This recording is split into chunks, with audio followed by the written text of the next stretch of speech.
traveling even worth it? Or is it just a waste of goddamn money? Well, depends what you're looking for, but the short answer is yes, it's worth it. It also depends how you go about it.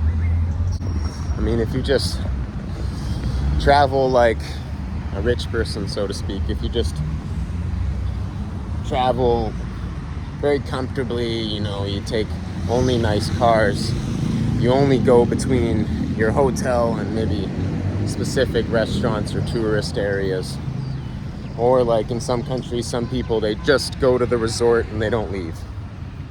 I mean, it's not really traveling. That's more like what I would call a vacation or a holiday. And that to me is not so beneficial. It's more just like taking a break from your life. It's like when people always say this thing like, oh, how do you imagine your retirement? And they're like, well, just imagine sitting on the beach with a cocktail. It's like, well, that's not really much of a plan. And trust me, like, that's a very limited idea for life, for experience, everything. So there's not much benefit in that. And that's also definitely something you don't need to be retired to do. And that's also something that in most cases you also don't necessarily need to travel to do, right? So this is the point. It's like, if you're going to travel, then travel. Go out, see different places, do different things. Don't be scared to go outside of your comfort zone, because that's where the real gold is.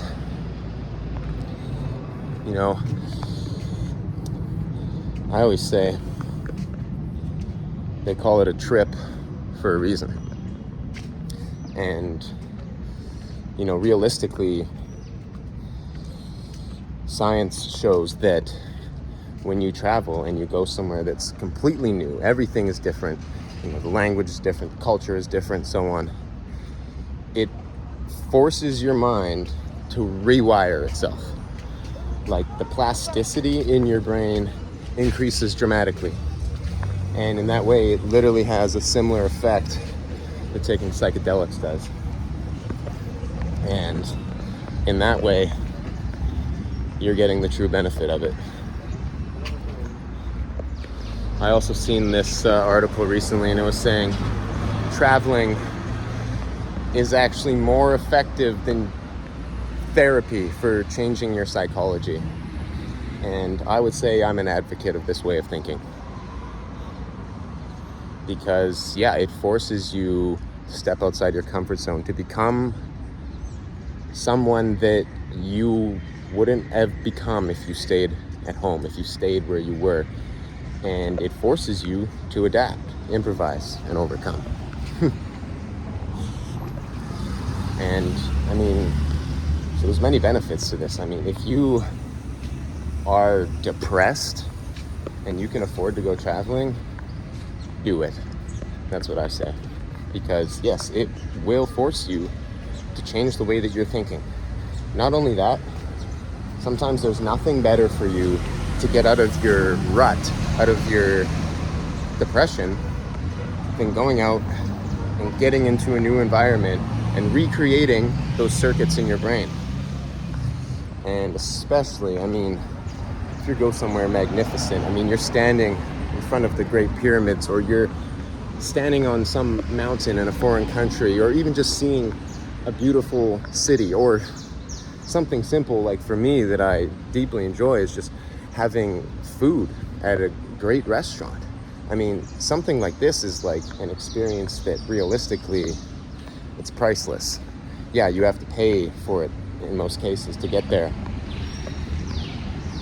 But in the end, it's probably going to be cheaper than therapy. And in the end, it's definitely going to be a smaller price than being depressed or staying in whatever hole that you've dug yourself in. Also, if you consider yourself an introverted person, go solo traveling. I mean, maybe also it might be easier for you to go with a friend, but don't go in a big group of friends. I mean, you can, of course, but that's not going to force you to interact with other people, with strangers. For me, the best, especially, if you're an introverted person and you want to improve your social skills, or you consider yourself shy, or you have social anxiety, don't lock yourself into that. I mean, people a lot of the time, they have like, oh, I have social anxiety and that's just the way I am. No, that's the way you were, and what you can be is something else. And if you go traveling by yourself, you're going to have no choice.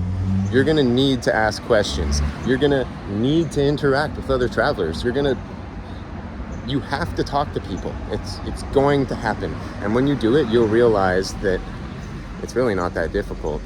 And in fact, you'll realize that most people aren't that bad. And if you can especially humble yourself, put yourself in a position that says, I don't know what I'm doing, I don't know where I am, I need help, you'd be surprised how helpful most people can be. Even sometimes people that seem unapproachable and mean, if you humble yourself and you don't come at them with any arrogance and you say, I'm lost, I need help, you would be surprised how helpful and how generous even a lot of people can be. A few people have also said to me, traveling is the best education they ever had. And in that sense, I also think it's a great benefit. And realistically, depending where you go and how you want to go about it, it's actually probably cheaper than going to university. And going to university, especially in a lot of cases, what are you actually learning? Learning, to me, is exactly what I was talking about. Learning is rewiring your brain. Learning is not just, I remember some facts. Learning is the ability to learn how to learn and how to think. And when you put yourself in unfamiliar situations, when you put yourself in uncomfortable situations, you will learn. It's that simple.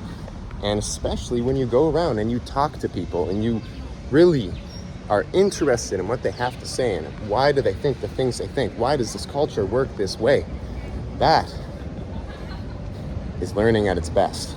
That is going to force you to think, and that is going to force you to change the way that you look at the world. And that